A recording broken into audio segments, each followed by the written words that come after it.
Hello and welcome back to Alex FPL, or Fuck My Life FPL if this keeps going.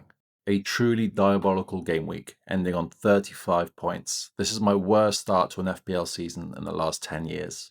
Actually, the start to last season was also really bad. I remember being around 6 million rank in the end of Game Week 2. The difference last season was that I had a very clear picture in my mind of the players I wanted to bring in for Game Week 3, so I used my wildcard, and it worked out really, really well for me. This season, however, for reasons I'll go into later, I really don't think Game Week 3 wildcard is the right move. Anyway, let's get into the video. So I'll do a quick Game Week 2 review. I'll skip very quickly onto Team of the Week. Then we'll do a quick segment on whether it's worth doing transfers before the next game week.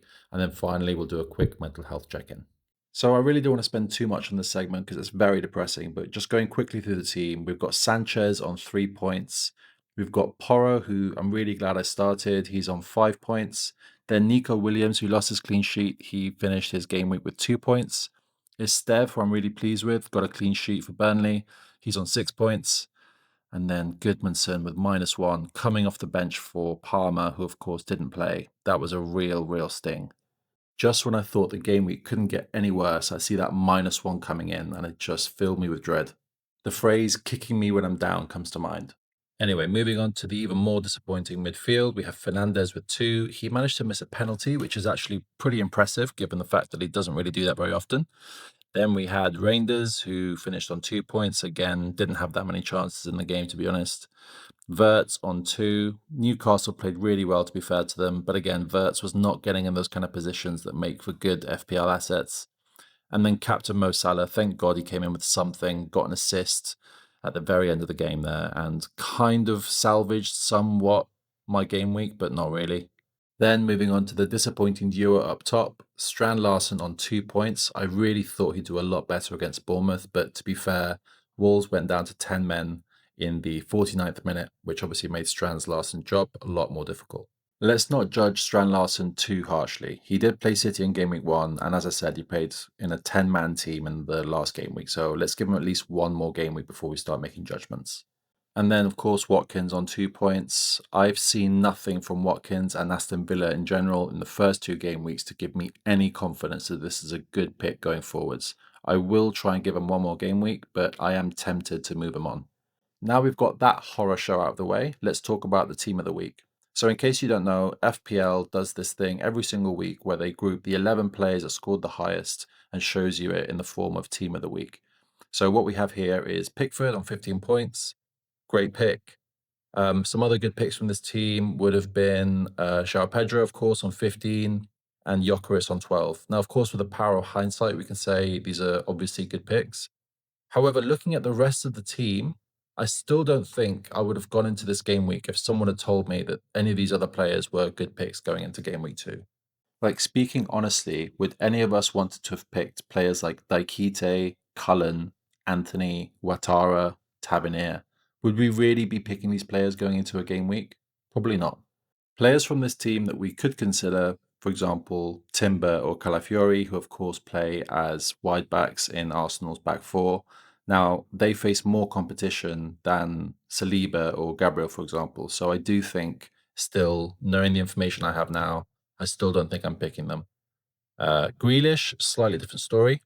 I really enjoyed watching him in his first or second game, I should say, for Everton. He's really getting on that ball a lot. You can tell that the colleagues and teammates are really trusting him with the ball. He's getting a lot of it in that part of the field that he loves, which is cutting in from the wing.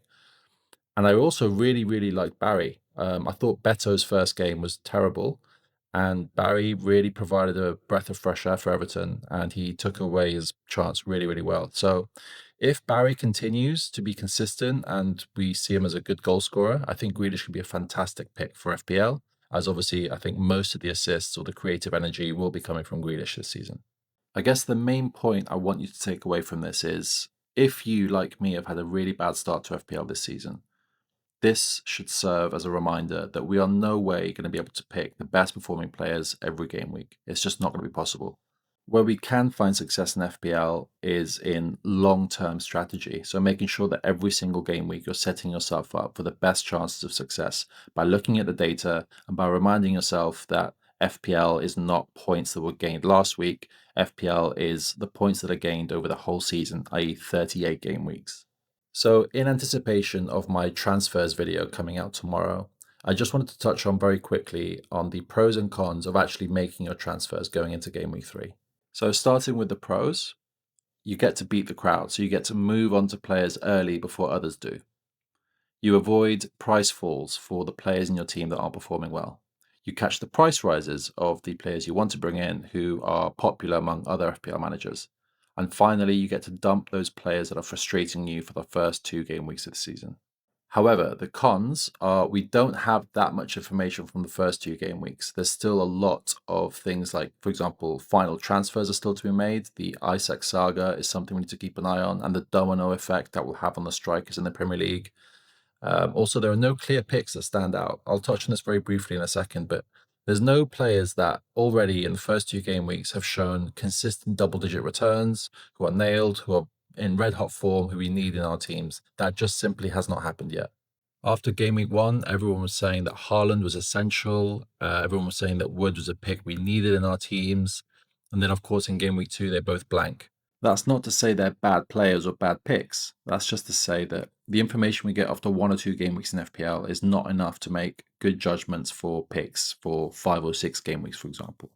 Anyway, I digress slightly. The third con of doing transfers before game week 3 is that we're not leaving ourselves some transfers for the international break. Typically, in the international break, players tend to pick up injuries, or there's news that would give us information that means we don't want to pick them going into game week 4. So the ideal scenario is going to game week 4, i.e. after the international break, with 3 free transfers. That's the ideal place to be in. Now I'm going to run through these players very quickly because there'll be a much more in-depth video on the transfers I would suggest going into game week 3 in my next video coming out tomorrow. But just to touch on these players very quickly. So we have Wood, who had an amazing first game week and a very quiet second game week. Then we have João Pedro, who's the opposite. He blanked in game week 1 and then came back with a 15-point return in game week 2. Gyökeres, similarly, quiet game week 1, had a great game week 2. Semenyo, to be fair to him, has had returns in both game weeks. He looks great. Ekitike also returned in his first 2 game weeks. However, with everything going on with Isaac, I do want to see that situation resolved before I bring Ekitike into my team. Then, of course, Haaland, who had a fantastic first game week and blanked in game week 2. And then Richarlison, who managed to get a return in game week 1 and game week 2. Of course, game week 2 was only a 4-pointer because he had an assist, but also a yellow card. The thing is with Richarlison is that once Solanke is fully back from his injury, I do think they'll be competing for minutes a lot more. Anyway, if you'd like more detailed information on my recommended transfers for game week 3, please catch my video coming out tomorrow. And finally, I wanted to end on a visual representation on how a lot of us feel going into game week 3. I have a friend that picks FPL players based on whether she likes their name or not. She's currently sitting on 117 points.